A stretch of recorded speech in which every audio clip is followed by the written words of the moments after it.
He is a Congolese warlord known as the Terminator, and last week he unexpectedly handed himself in to US diplomats in Rwanda, asking to be sent to The Hague to face justice. But when Bosco Ntaganda made his first appearance at the International Criminal Court today, he said he'd plead not guilty to 10 counts of war crimes and crimes against humanity.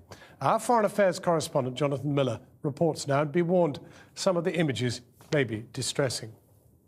In the case of the prosecutor versus Bosco Ntaganda, it looked like it had finally dawned on him what he'd let himself in for when Bosco Ntaganda first heard his name mentioned in court.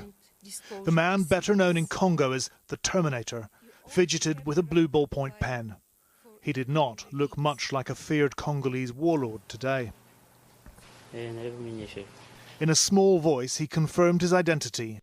The judge asked if he'd been informed of the charges. 7 counts of war crimes, 3 of crimes against humanity. I've been informed of these crimes, but I plead not guilty. The judge interrupted.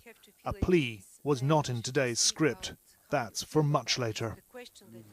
For 15 years, the Terminator wore his nom de guerre like a medal. He's fought for at least 6 different armies over 2 decades, and he's still under 40.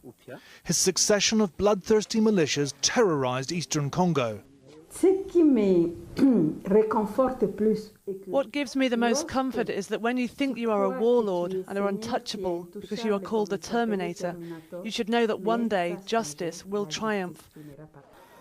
Bosco Ntaganda was notorious for exceptional cruelty and violent chaos. He's accused of forcing hundreds of thousands of civilians to run for their lives, again and again.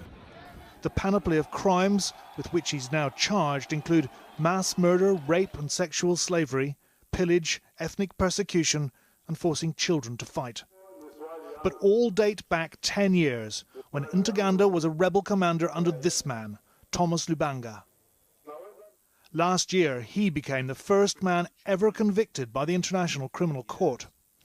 But Bosco Ntaganda's excesses allegedly continued unfettered. As a commander of another rebel militia, the Terminator was filmed in the village of Kiwanja on the 6th of November 2008. That same day, Channel 4 News filmed the aftermath of a massacre. All the survivors we spoke to blamed Bosco. They would tie your arms and legs. Then they would shoot you or chop you up with a panga.